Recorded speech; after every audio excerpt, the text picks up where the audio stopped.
I'm gonna like sleep in my eyes still. Yeah. Welcome, Rebecca, to another episode of Red Wine Reads. Good morning. Good morning. It's one of our morning recordings. How fun. It's so fun. We look so good right now. We look so good. I'm so glad I started doing video. It's great. And it's allergy season here in Richmond, so I'm just trying not to itch my face. And it's not working. So but I'll just progressively get more and more red by the end of this recording. But today, speaking of the outdoors, we're talking about The Push memoir by Tommy Caldwell, a famous climber, mountaineer, just outdoorsman aficionado, I would say. And it's going to be a fun one. I'm excited. I've been so excited for recording this. I don't know why I pushed it off for so long. I've just been literally like waiting for the day that I get to read and talk about this book. Yes, it'll be fun. But before we start talking, I decided to make myself a little mimosa this morning. I saw that. It's Sunday. And I know. I saw that and I immediately became jealous. I am drinking nothing because I woke up 20 minutes ago. So I'm ingesting water. It would have been coffee, but... Well, here we are. Here we are. Yep. Yeah, decided we had a lot of champagne still in our fridge from all the, like, wedding shenanigans. So I'm like, we need to start drinking all this. So mimosas it was this morning. So jealous. It's definitely the way to go. Yeah. It was hitting really hard this morning. Really? Yeah. It was just like, I haven't had a mimosa in so long. So here we go. All right. The Push, Tommy Caldwell. Few quick facts before we get started. This book was published in 2017. It received a 4.47 on Goodreads and a 4.36 out of 5 on the Storygraph. And it was a finalist for a Boardman Tasker Award for Mountain Literature, which I'm sure is just a very niche award, but... But it is kind of renowned in the world of climbing for kind of one of those memoirs that really shapes the, it's a really good story. It also has some technical aspects to it. I was chatting with a friend who had read both his memoir and Alex Honnold's memoir and was like, his was just like going through all the technical aspects of climbing. And it's then Tommy's is like actually a human talking about human things. Yeah. Starting with Alex Honnold's book, my friend who's my climbing partner, he also started off with Alex Honnold's. And it took him a while. He was like, this one's pretty... He is really into the technical aspect of climbing, so it was really interesting to him. But after reading Tommy's, like, it made it almost better, I would think. Coming from, I don't want to read Alex Honnold's book because I know I would not enjoy it. Yeah. It kept popping up in my mind as I was reading Tommy's. I was like, God, this is probably so much better than Alex Honnold's. It popped up like a couple of times where I'm like, wow, I'm glad I'm reading this one and not Alex's. Love Alex, but... And then he got his little cameo in the book, but yes, I don't know if he could do it. Yeah.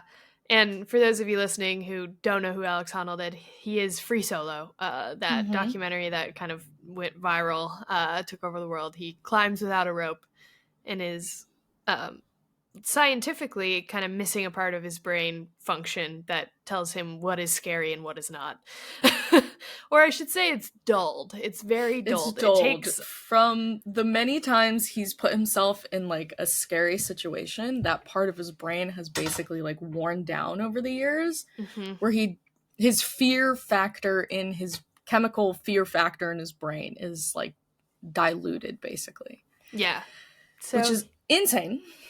So he can just climb up, the face of El Capitan and do it without a rope and just be like, yeah, it's fine. I did it. Yay, fun. Just do it. Yeah. And then we'll kind of get into Tommy Caldwell's background as we're talking about this book, so I didn't want to, force it in this section because I think it's kind of that's what the whole book is about. So we'll get back to that as we're kind of going through this book. But okay, I'm going to try something a little different. I'm for excited. plot. And I'm going to put you on the spot, so I'm sorry. Oh dear. Okay. I'm so scared. Okay, I want you to give the plot of Tommy Caldwell's book in a minute, and I'll put a timer on the screen. The whole plot of his book? The whole plot. Okay. And you can, and I know you're going to do great. I've recommended this book about 3,000 times since reading it, so I think I have this. So you got the elevator pitch. Yeah. Okay, so I'm going to put a timer on the screen, and you're going to go. Ready, set, go. Tommy Caldwell's book starts off him as a child, how his family life basically led him up into the outdoor life of climbing, mountaineering. It really clicked. It talks about his personal struggles with childhood and really latching on to climbing to a point where he goes through a really hard struggle in an overseas climbing trip in Kyrgyzstan. It basically shapes his entire life. That really impacts him. He goes through another tragic event where he loses a finger. In climbing, that's a really big deal. So this whole first fourth of the, I would say 2/3 of the book is about his childhood struggle of coming up into climbing.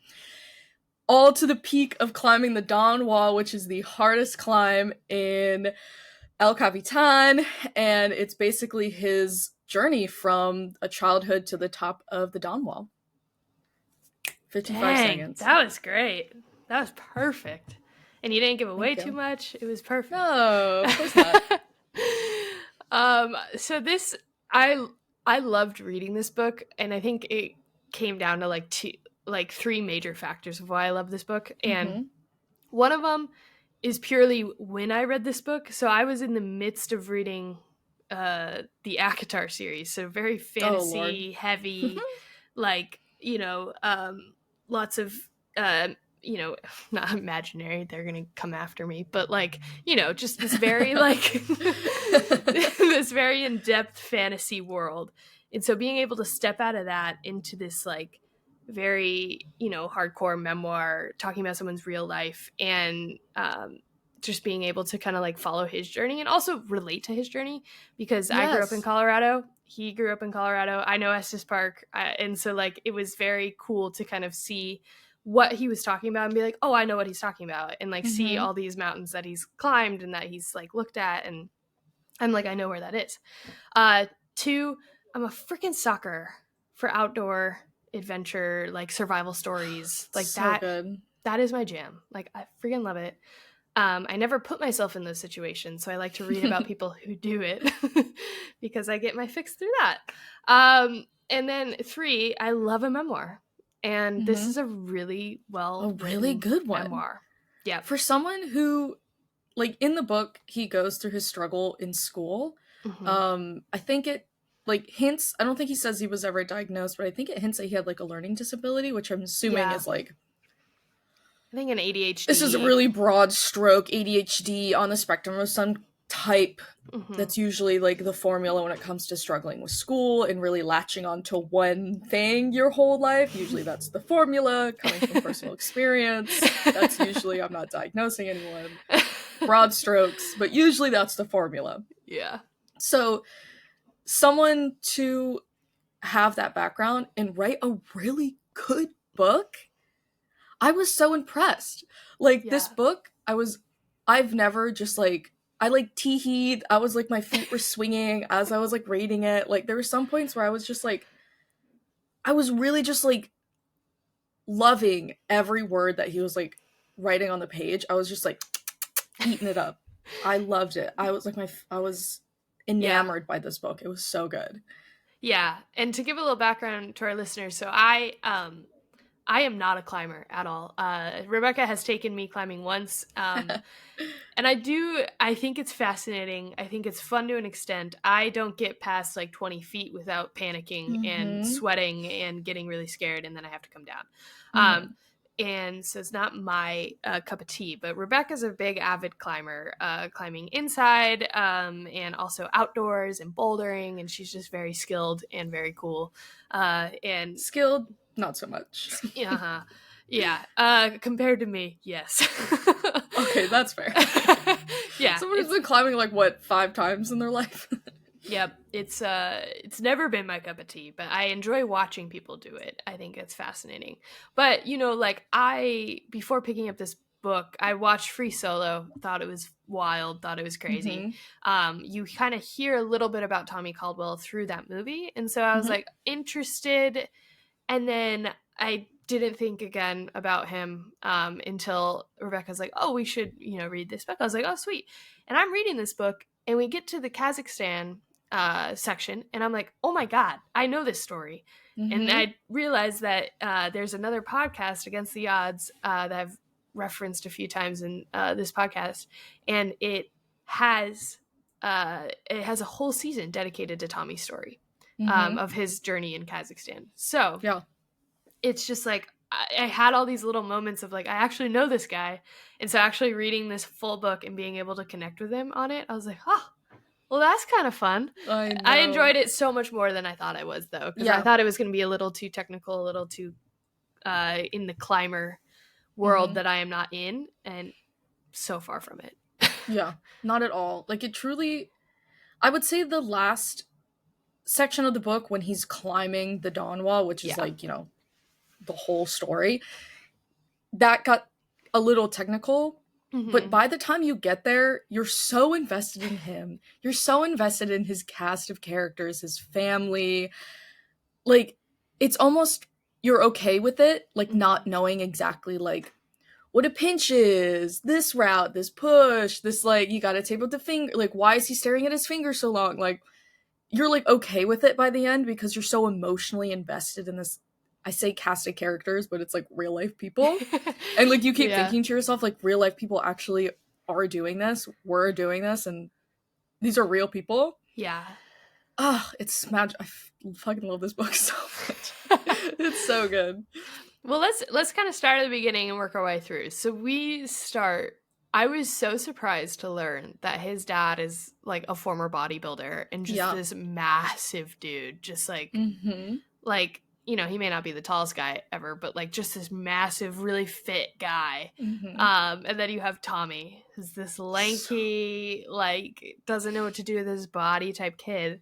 And his dad is just full sending his like 6-year-old on these routes that like, it's crazy. That, 20-year-olds can't even climb. Yeah. It's crazy. One of my book recommendations I'm going to bring up at the end ties into this whole scenario. And it was a book that kept like popping into my brain as I was reading his childhood, and he was talking about his dad. So I'm excited to bring it up after. Yeah. But learning about his family and how he got to the point of climbing the Dawn Wall was probably like my favorite part. Like learning how he got the way it is, and like learning about him, because like most people who hear of Tommy Caldwell saw him through Free Solo, and they see him as like Alex Honnold's like mentor in a way, even though they aren't technically like mentor mentee, they're like co-climbers. But like Tommy helped Alex plan out climbing his ascent, his Free Solo. Yeah. So a lot of people think of him as like different than he actually is. Like growing up, he's like quiet. He's like, I don't know, just I kept throwing around like a word, and I don't think it's like correct, but he's almost like self-isolating, like quiet, nervous, unconfident in a way, which is like really like endearing. Yeah. Because you have like you assume that you have to be really confident to climb, which is not true, because I don't consider myself very confident and I still climb. And it is like pushing past that.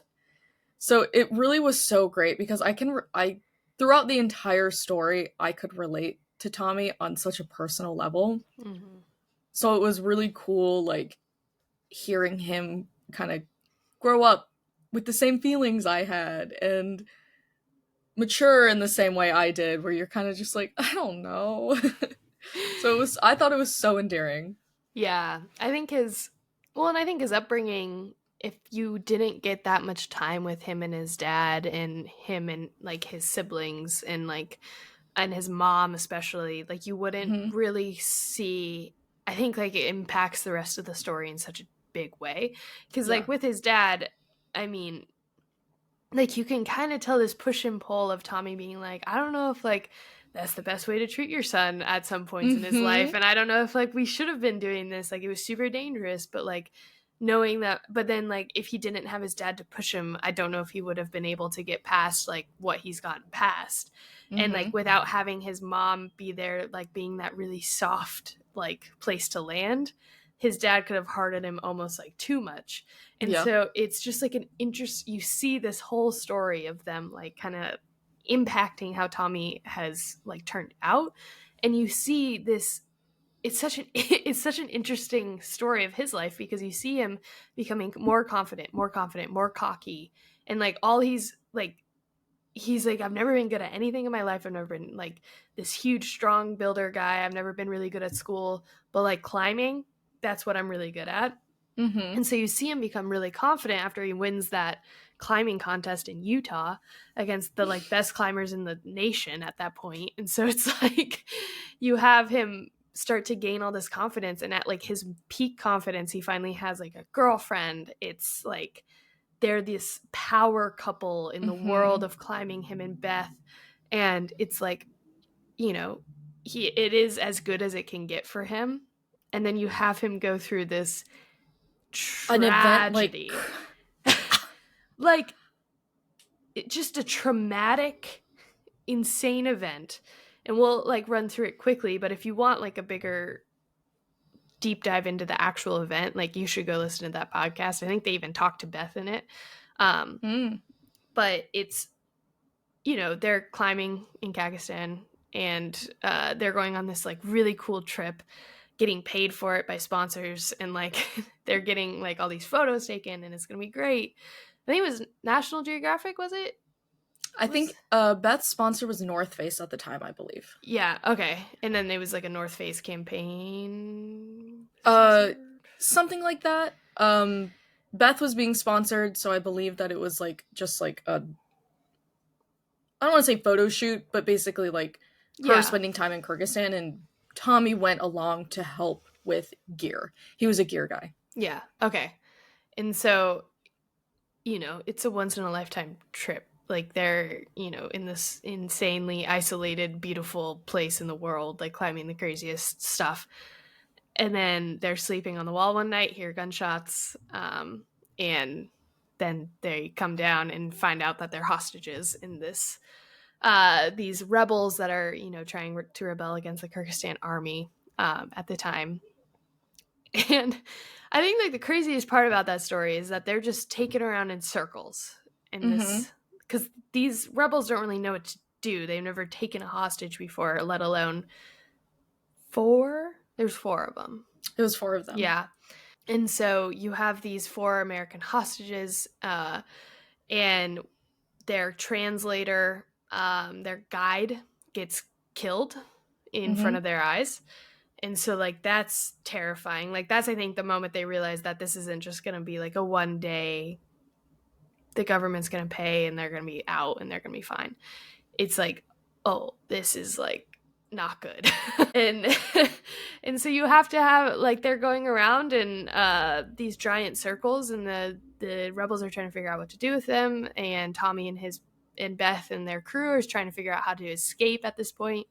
And they realize that when they're left alone with one of the rebel soldiers, it's just them. It's all 4 of them versus this one rebel soldier. And so Tommy makes the decision that he's going to push him off this cliff as they're climbing up. Like, I just can't like fathom the idea of like, I have to do this or else we die. Yeah. And so he pushes this guy off the cliff, and they're able to escape to a Kyrgyzstan army base, and they get rescued and they go about their time. But you have Tommy, who is this at the peak of his life, and all of a sudden he's now a murderer in his head. And like, that's just gotta like fuck with you. And it did. Like he writes about it and it's not great.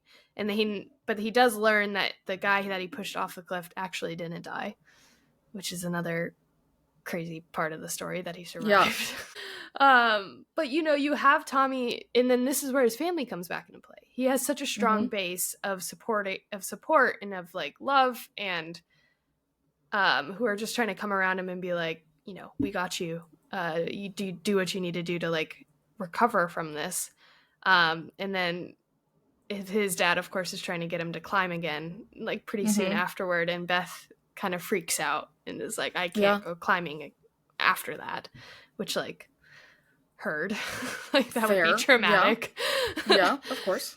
Yeah. And so I don't know. And then you get into like that is just crazy story in itself. You have this very traumatic event. But I think the more interesting part of all of that was how him and Beth kind of like made it through the other side, and how they each, I don't know, handled the situation very differently. And I thought it was so interesting. I don't know if you felt the same way, but how Tommy was so not careful, but like so, I guess careful is the only word I have, but like he didn't want to make Beth out to be like the villain, like like she was the problem, because I feel like after a divorce that they had, after a relationship that they had, it could be so easy to do that. But he was very careful in the way that he was like, she was processing it very differently. She was traumatized in a way that I don't know, because they got separated at some point during their hostage situation. So like he doesn't know what she went through completely.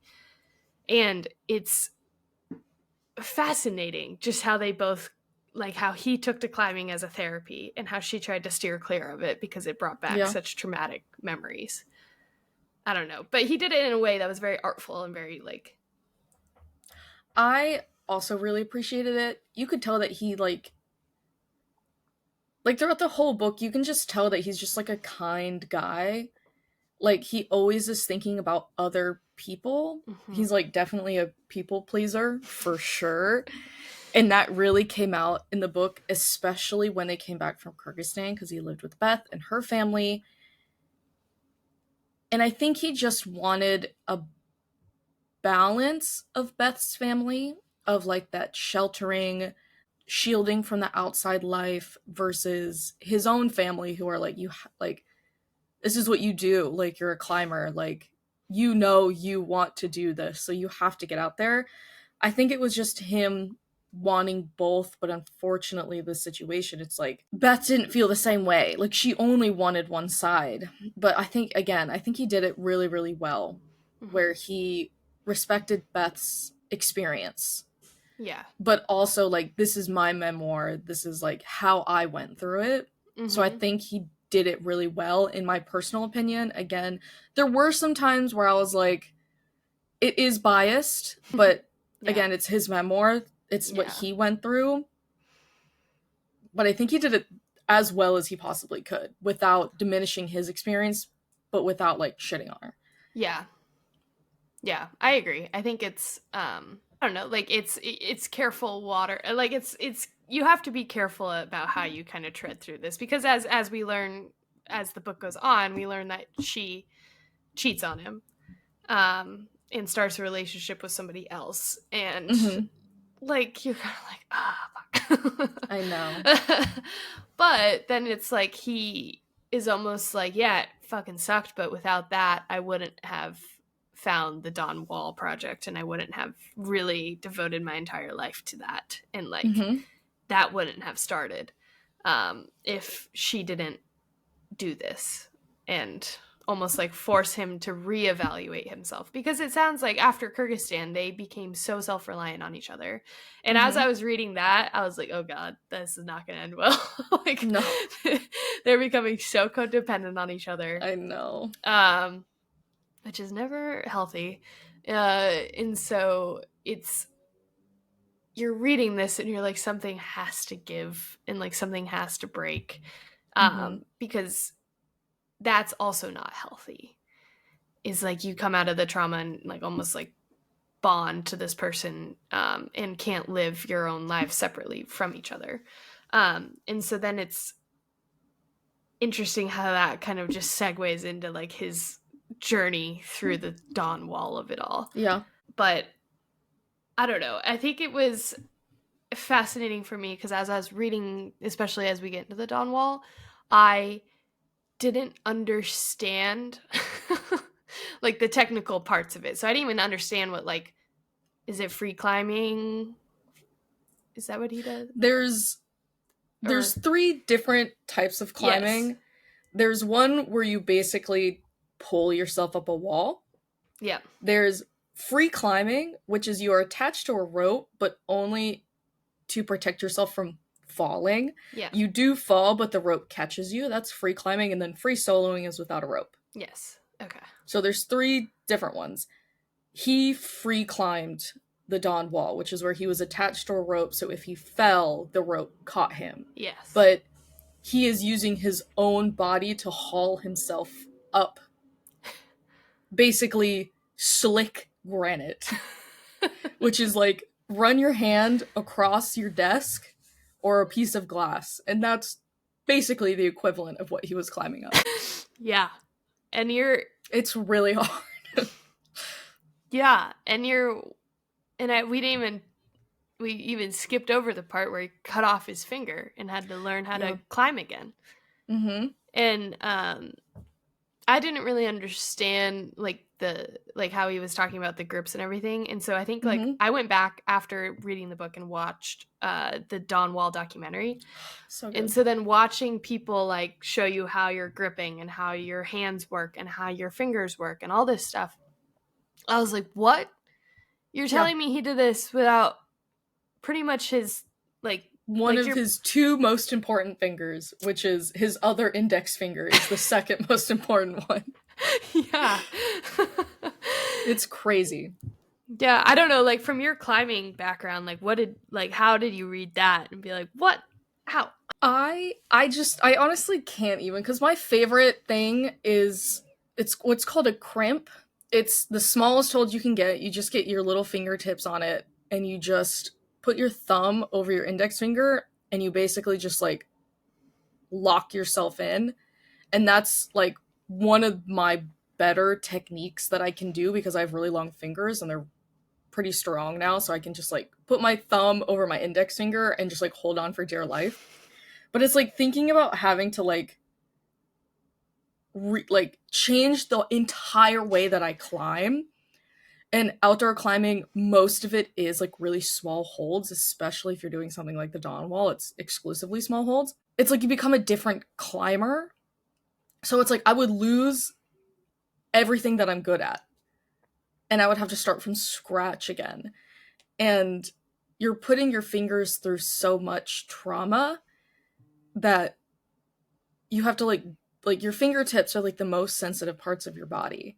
So like through this, you're basically just like absolutely destroying your fingers every single time you climb. So having to do that with like the pad of your second, like your finger, I don't know what this part of your finger is called. I don't know. But basically like doing it all over again. Because when did he lose his finger? Like what, like 19, 20, mid 20, early 20s? Not even teens? No, I think it was because he was with Beth, and so it was mid 20s. Yeah. And so it's like early 20s, mid almost 2 decades worth of trauma you have to like redo really quickly. And he's talking about like shoving his like stump in like soil and like and rocks. Yeah, because you basically all those nerve endings that are new, you have to dull them all over again. You have to get them used to going through like crazy things. Basically everything that you were as a climber, which is very distinctive of like your climbing experience. Like some people are really dynamic, some people are really like stagnant, like they do a lot of like static climbs. Some people are really good at like, I don't want to go too technical, but like doing like the tiny holds or like really big holds or like pinches where you like pinch it sideways. Like people have like their preferred style and that's like who they are as a climber. And having to like rethink it completely and start over in the height of your career, it's wacky, dude. It's so crazy. And then thinking about it, blows my mind. Yeah, and then to just go, like... Do the hardest climb in the entire world? Yeah. Do the hardest climb in the entire world. In addition, I just love... There was, like, a quote in the documentary where the guy was like, climbers work their whole life to climb one route up El Capitan. Tommy Caldwell did all of them and multiple times, and then created his own route up the pretty much glass. He climbed on glass, and with like a pebble here and there that he could stick a toe on. And I want to get into the Kevin of it all, I was about to say, justice for my boy Kevin. I loved and hated the way Kevin was portrayed in this book. Yeah. Because I don't think it could have been any other way that they would have made it up the wall. No. I think because it was like strictly business with them two, I think that was the only way they were successful. Yeah. But I love Kevin. I was able to meet him. He was at one of the climbing gyms here in the city. And I was able to meet him, and I freaked out. Like, I was with my climbing partner, and he was like, "Is that Kevin?" I was like, "Who's Kevin?" And he goes, "Come on, Kevin, pitch 15." And I was like, "Oh my god, holy fuck, Kevin." So we were able to meet him and able to say, he was just there. He was doing a talk the next day, so he was just climbing. Oh my god. He was just so nice, and it was just, like, a magical moment for me to really, like put a real-life human being to, like, such like a figure that I hold on a pedestal. So that was incredible. Yeah. But because we got such an in-depth backstory on what exactly Tommy climbed, that it made sense that he was climbing the Dawn Wall. But justice for Kevin. Kevin is a highballer, and basically it's bouldering, which is a smaller form of free soloing. Like, bouldering is climbing shorter routes without a rope or anything, but highballing is basically the middle of the two. You climb really, really, really, really, really high boulders without a rope. Like, you're not climbing up like huge mountain faces without a rope, but you're climbing really high boulders without a rope. So he's used to doing really like big, giant, dynamic movements and doing really, compared to the Dawn Wall, shorter routes. It's, again, a completely different style. So the fact that he went from being, like, this world-famous, like, highballer to, like, free climbing glass for, what is it, 28 pitches? Yeah. Is in the matter of what? Like, years. Like, less than a decade. Yeah. It was like what, like 5 years altogether? Yeah. 5 to 8 years, I think, was the entire process. Yeah. Yeah, something around there. Crazy. Yeah. And he talked about it a little bit in the book, but again, I think it's because, like, that's who Tommy is. He's a free climber. Yeah. And a fucking good one. Like, I don't think he really gave enough justice to Kevin and how hard it is to change your entire style in 8 years, and then climb the hardest route ever in 8 years. It's so hard.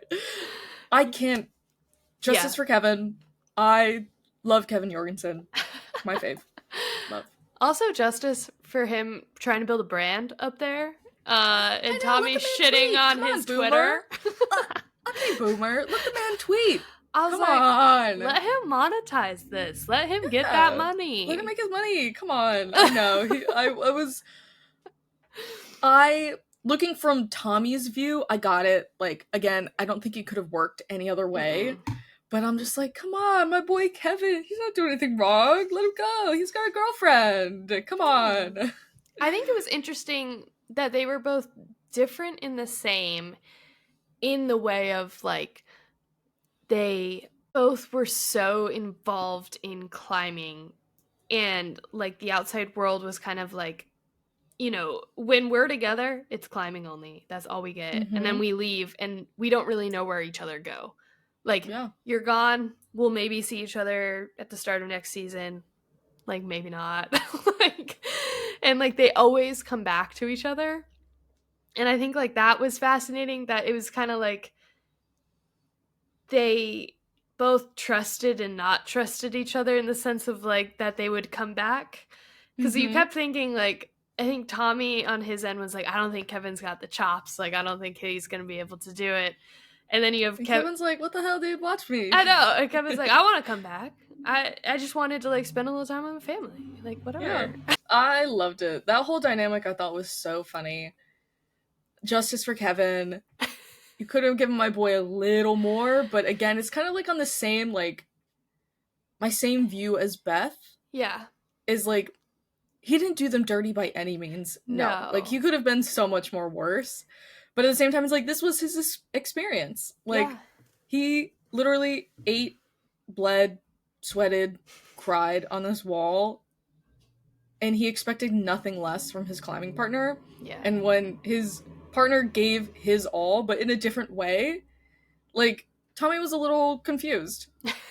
So that, I get it. I got it. Yeah. I think it was really cool, though, that they, like, Rebecca mentioned it earlier, but the pitch 15 is... Pitch 15, come on, Kevin! Is the... So when I watched the Dawn Wall, I was literally, like, screaming at my team. I'm like, come on, Kevin! It is a pitch that they have to go... So normally, you're climbing, you go up. Mm-hmm. You go up a mountain. Mm-hmm. That makes sense. You go up the face of a wall. Pitch 15, you're going sideways. You are climbing sideways, which is baffling to me. And so it's really fucking hard, one.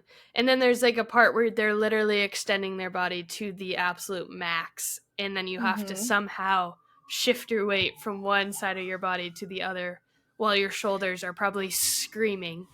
And they do a dyno, which is short for dynamic movement, which is basically you're jumping from one point to the other on glass. Imagine just like standing on glass and then having to jump from one point a full body's length away. Mm-hmm. It's insane. The things, oh my god. I love it so much. Yeah. Everything about it. It's safe to say it was hard. Very hard. But Tommy made it through. Mm-hmm. And then they tried to get Kevin through. Couldn't get Kevin through. He was trying his hardest. And so Tommy just, Tommy and Kevin decided, let's just get Tommy up the wall. This is his dream. This is his, like, he worked his ass off to get here. And then they made it to another very pivotal point, which was Wino Tower. The Wino Tower. And Tommy got up there and he was like, you know what? It wouldn't be the same. Kevin can't do worked without his Kevin. ass off to get here. And if he doesn't get the same feeling that I'm feeling right now, I would be devastated. And so they go back down. They go get him. And he did it. Oh, God. He did it. When I tell you how I was tearing up when Kevin did, I was like, oh, my God. I know. And it's, God, it's crazy. The things that they put their bodies through, like climbing on like bad skin, especially like the sharp granite that is El Capitan. It's like sticking needles into your skin every single day, and it's like the new skin that grows in. You do it on that too, and then that's all gone. So the not new skin underneath, you're doing that to that. And it's just like day in and day out of just like using the tips of your fingers and abusing the skin and then the epidermis, and then you're basically just like climbing on bone. Like, it truly feels like you're climbing on your fingertip bones. Like, you have no skin. And they're just like, oh, put some tape on it. But I can't even express to you how much your body sweats when you're climbing and stressing the fuck out. Like, the way my feet stress sweat is crazy. So you're just, like, covered in sweat. So the tape slips right off. So it's like tape doesn't really even work. So that's why it was like he was, like, researching all of these remedies. Like, doctors were trying to help him because it's like he was climbing on his bones, basically. And he did it. He did pitch 15. Oh, my God. And it was incredible. And I think I cried both watching it and in the movie and reading it. Yeah. It was truly great. Yeah. Well, before we kind of wrap this up, I do want to get into the now I'm forgetting what her name is. Tommy's second wife. You forgot her name? Yeah. It's Bekah, dude. Bekah. Okay, I thought so, but then I was like, I don't want to. We've read a lot of books with Rebecca in it, so I know. Look at you go. Very common name. So we have Bekah, Tommy's second Sweet wife. Girl. He met Bekah while he was kind of going through his, I like to say, his emo phase after the divorce. Post-divorce emo phase. Yeah, which like now I'm like, we should have talked about them climbing Patagonia, but I agree. It's the only thing I can say about this book is it's just story after story, route after route. Like, this book, this man has done more in like a third of his lifetime than I ever will, and probably so will you, listener. I'm so sorry to tell you this. Unless you're Tommy Caldwell or Kevin Jorgeson, love you. Yeah. Yeah, because I'm sure you guys listen to Justice the podcast. for Kevin. It's you. We can't touch on every story because we already missed 30 of them in his childhood alone. You have to read this book if you haven't. It's just jam-packed. He goes to Patagonia. Yeah. He climbs with Alex Honnold, so the free solo He climbs with Alex Honnold, so Alex Honnold, like, you get a little closer look onto what he's like. It's just... He just learns. The story is just cover to cover, route after route, and it's great. Well, it's just interesting, too, because he has this whole story about climbing Patagonia, and it's ice climbing, it's winter climbing, it's like more kind of think Everest, like hiking. Mountaineering. Mountaineering kind of climbing. And it's... For me, again, it's like, I would have no way to relate to any of this. Like, that is a big no-no for me. I'm like, ice is for putting in my glass, not climbing. And it's, yet he ties it back. Like, he's in there hiking Patagonia, and he learns that one of the guys he had hiked with years before has died doing the thing that he loves. And it's like, he has this come to Jesus moment of like, would I be okay if I died doing this? Because this is dangerous. This is scary. This is wild. And I just think it's like, that's why this book is so good. Because you have this crazy cool story of him climbing up these crazy routes and this like going into Patagonia and all this stuff. But you tie it back to like the human experience. And like, yes, this insanely good climber, this guy who's facing these dangerous things every day, still has that moment of like facing death. And what does that look like? Am I pushing this too far? For the chasing the sake of living. Yes. Will living bite me in the ass? Yeah. And it's... Oh, it's such a good book, guys. You have to read it. God, it's so good. Yeah.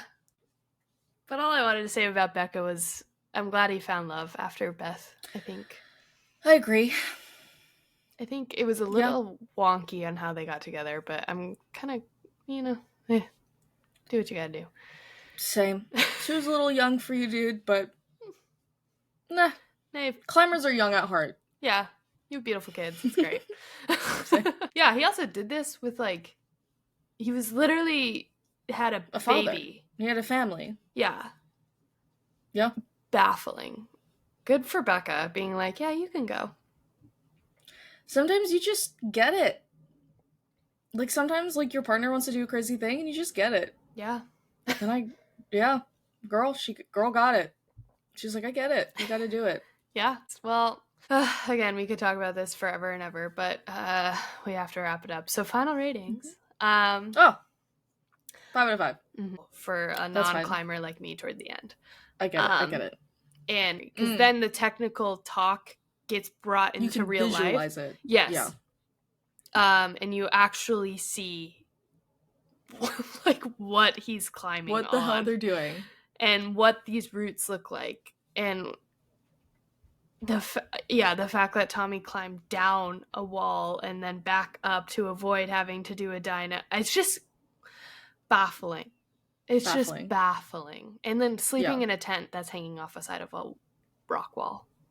hundreds and of feet shielding yourself from giant chunks of ice coming down at you. Yeah. Like, they're not just like camping on a wall. They're like, they have the elements raining down on them at all times. I love that bit that he's just like, yeah, and Kevin was just like complaining about the ice, and it was just like, bruv.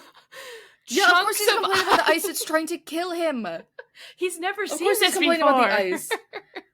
Boy's a boulderer. He's not going to anything over like 40 feet in the air. Give him a chance. Justice for Kevin the whole way. These ice trucks are falling 100 feet. Boulderers just sit out in the sun. They go up a couple of feet. It's a little scary. They sit in the sun. They eat their snacks. I literally just did this yesterday. Bouldering's like a chill activity.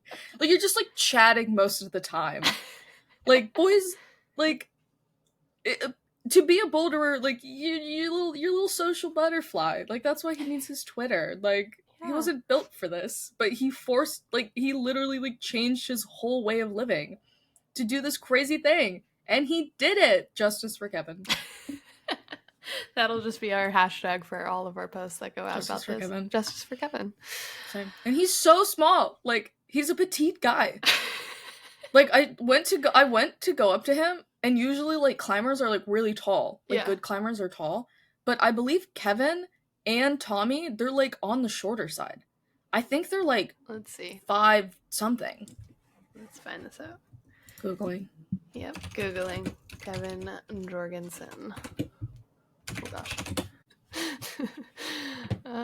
Height. Oh, he looks like a little goober with his ears.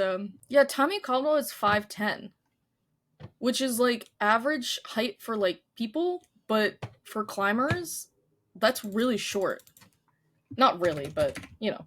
No, but they're not telling me how tall Kevin is. But let's see them side by side. Yeah, they're probably about the same height. Yeah, so they're, like, 5'10", I would say, on average. Which, again, is average, but climbers, like, to be naturally good at climbing, being tall is, like, the first advantage that you have. Yeah. And he stood up to say hello, and I shook his hand, and I was like, we're the same height, my guy. That's crazy. Little small guy. Anyway, you should probably cut that out. That's probably really offensive. We can cut it. But fascinating. I also do want to say, not only did they climb the hardest route ever and did all these things, they did it with a fucking flu. They both had the flu. Yeah, they were all sick. Yeah, you're like this. Crazy to me.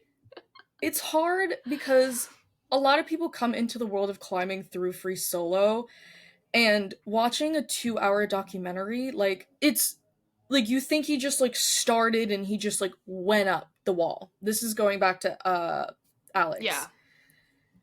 Like, he went the day before and he planted pit stops along the way where he sat and he rested. So it took him much longer than you would think. Like, obviously he had to do it very quickly. Like, he couldn't get gassed out.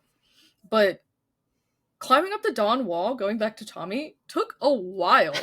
Like, they were up there for a really long time. Like, think of, like, just, like, guesstimate in your head and then add, like, a week to it. Like, it took, like, a really long time for them to get up this wall. Yeah. And, like, you're pushing your body to the limits every single day. You're eating, like, shit, because it's just, like, transportable goods, like, dry goods, like, ice is falling on you, like, you're really hot, you're overheated working, and then at night it gets really cold, so you're just, like, pushing your body to the extreme, and they were all fucking sick! They were all sick! They had all the flu! It was crazy! So, like, you're coughing and wheezing, like, he didn't even have his voice. Yeah, I was gonna say, just look at the post-Dawn Wall interview with Tommy. He literally can't speak. Like, he can't speak! Boy's sick! It's crazy. Yeah, he just, like, I would've been like... He threw that factoid in there at the very end. I was like, I'm sorry. You, like, had strep and just were like, I'm fine. Like, gonna climb. Fine. It's okay. Crazy. Oh, no. It says... Did I lose hold you? on. No, it's trying to reconnect my internet. What? Tarnation? Hello? Oh, boy. Oh, please. You're frozen. Am I frozen? Please. I don't know if I should stop it. Oh, she left. Well, it's just me now, so welcome to the show. Doing a little ASMR. My internet is garbage here. It's It's okay. I'm so excited to move. Just have better internet. It's all right. You're fine. Perfect segue into our our pairings. Okay. So I don't know what that was. It's fine. So this is segment pairings where we are going to pair drinks, books, movies, TV shows, and in this case today, a special other podcast with today's book. So let's start with our drink. I'm going to say this one's really hard. Mm-hmm. Honestly, I gotta go like really hoppy beer, like just beer, like IPA, pale ale bullshit. Like you kind of have to. I was gonna say like yerba mate or something like that, yeah. But you gotta go like full like climber grubby IPA. Yeah, that's so funny. I literally said IPA brewed in Colorado. Yep. And I found one, a specific one, just because I love the name of it. It's Station 26 Juicy Banger. So go check it out. Juicy Banger. But yeah, I mean, I literally like I was part of my friend's wedding, and she's from Colorado, big climber. And her now husband is a very big climber, and so their joining ceremony was putting two what are they called? Like the crack carabiners? No, the crack. You like put them in the cracks. Oh yes. What are they called? They're called like crack something. It adds to the story. Cams, yes. And I was like the last bridesmaid, so I carried the little cam in my bouquet. Oh, you had a little cam? Was it like the little tiny ones? Yeah, and we put them on the That's so cute thing for a joining ceremony. So I just thought of that. Really cute. I was like, we have to do. And then like they shotgun beers at the end of their aisle. So I was like, I feel like it's just got to be like a IPA. Yep, that sounds right. Yeah. All right, TV show. Oh man, they were just such. I'm gonna list out like 10. So I'm gonna combine TV show and movie. Okay. I'm just gonna list out. Go for it. A few. Of course, you must watch The Dawn Wall. Like immediately tonight. Go home, tell your partner, tell your cat, tell your dog, we're sitting down, we're watching The Dawn Wall. So good. Then watch Free Solo, if you must. Not that important. I would say watch 14 Peaks, The Alpinist, all really good. Summit of the Gods is, I would say, probably a really good movie if you related to the Patagonia story. You really like the Patagonia story. Summit of the Gods is fantastic. Anything with Jimmy Chen, he was the videographer for Free Solo and The Dawn Wall. He is a outdoor videographer, and he also went through his own crazy outdoor life story. He has his own documentary about himself. Fantastic. So anything with Jimmy Chen is really good. Those are all of mine. So good. Ooh. Well, you took one of mine. Mine was The Dawn Wall. Makes sense. Of course. I think that's a good one. And then my other one is a new series to Disney Plus by Jimmy Chin called The Edge of the Unknown. So he is a fantastic storyteller. It's crazy. Yeah. It's just a bunch of crazy, outdoor shenanigans that he's writing about. So you have like crazy like mountaineer things, like extreme kayaking, like all these crazy outdoor stories. So if that piques your interest, I think that would be a good one. And Alex Honnold is coming out with a new movie. He's not free soloing anything. He's doing like ice something like mountaineering, like ice mountaineering, and that's coming out soon. So keep a lookout for that. Oh, very good. Okay. Because Alex Honnold is such he's so endearing. I love Alex Honnold. Like he has such a great personality. Yeah. It's just so funny. You're just like, this guy really just fucking lives life. Good for him. Yeah. Just goes on the most dangerous dangerous trip of his life, and he's like, I'm just gonna go free solo this, and he like wakes up and his girlfriend's in the car and she's like, are you going? And he's like, yeah, I'll see you later. And she's like, okay. And now they have a little kid. I know. I know when, His little baby. oh my gosh, side note, but when Tommy was talking about how good of an, like, kind of an uncle figure that Alex was, I was like, and he was like, and how Alex wanted to climb put the baby on his fucking back and climb up. Alex was full send serious about that too. Like, he wasn't fucking around. He was like, just put the baby on my back. I don't understand. And everyone's like, Alex, shut up. You're not putting the baby on your back. And Becca's like, I'd rather not put my baby on your back. I have full faith in you. But no. That's so funny. All right, book. Oh, yes. A fantastic book. It doesn't have to do anything with climbing. Love it. Segueing back to the book that I mentioned earlier in the episode, especially talking about his dad. It's by Malcolm Gladwell. It's called The Outliers. This book has literally changed everything that I've thought about life. And Tommy Caldwell's situation is a fantastic example of outliers.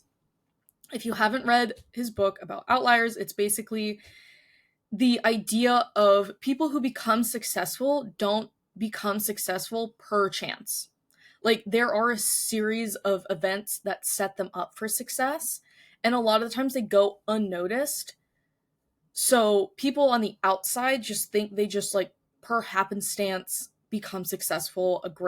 One of Malcolm's examples is Bill Gates. Mm-hmm. He just didn't become Bill Gates. Like, Bill Gates would never have become the person he was if his family wasn't wealthy enough to live by the only computer that existed in North America in his backyard, basically. So without living in this very minute, specific location by a freak of chance to parents wealthy enough to get him access to this computer, Bill Gates would have been nothing. He just would have been a regular old, like, r/I am very smart Joe. You know what I'm saying? Yeah. So I thought about it several times, like, reading Tommy's, like, early story. It's like, Tommy would have never climbed the Dawn Wall if he didn't have the childhood that he did, if he didn't have, like, the parents that he did, the father that basically took him out as, like, he was, like, fresh out of the womb climbing mountains. Yeah. Same with his sister. Like, if he didn't have a father so obsessed with personal and outdoor fitness, like, Tommy would have never like been the person that been the climber. Like, he probably would have been the same person, but, like, the fact that he was so successful in climbing, it was interesting to see how he got there.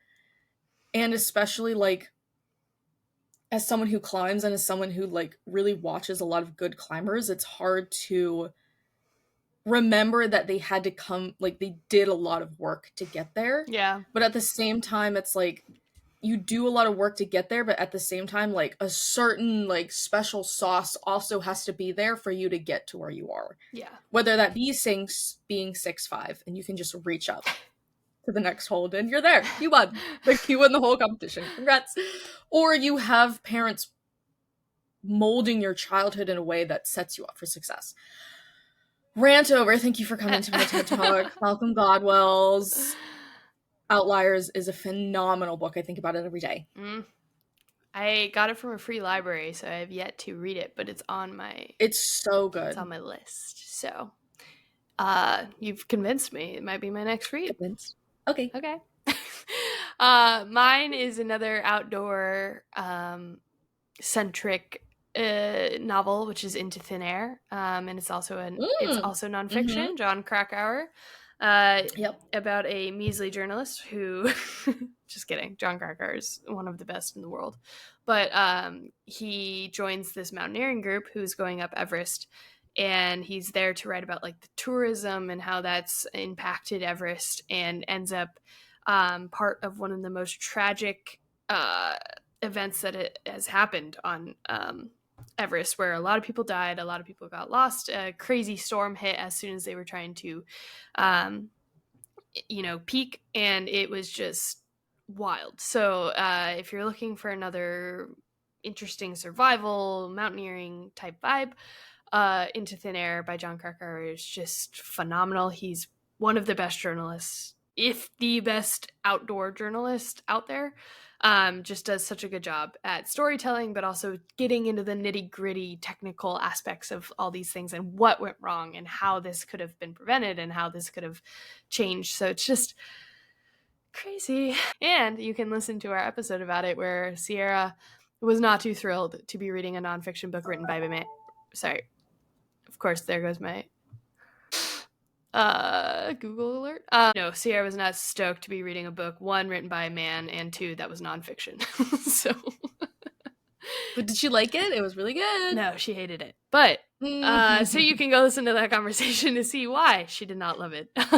And then my special pairing to go with today's, again, I had mentioned it earlier, but Against the Odds is a podcast dedicated to talking about survival stories. That have to do with some form of nature or, it's mostly like nature related. So whether it's someone stranded out at sea or you have the Uruguayan rugby team who crashed in the mountains of the Andes and had to eat each other. You have all these different survival stories. So season 9 covers Tommy Caldwell's story in Kyrgyzstan. So if you want to dive deeper into that and into his hostage situation and how that all played out, season 9, Rock Climbers Abducted is what it is called, Against the Odds. Go listen to that. After, of course, you listen to our episode.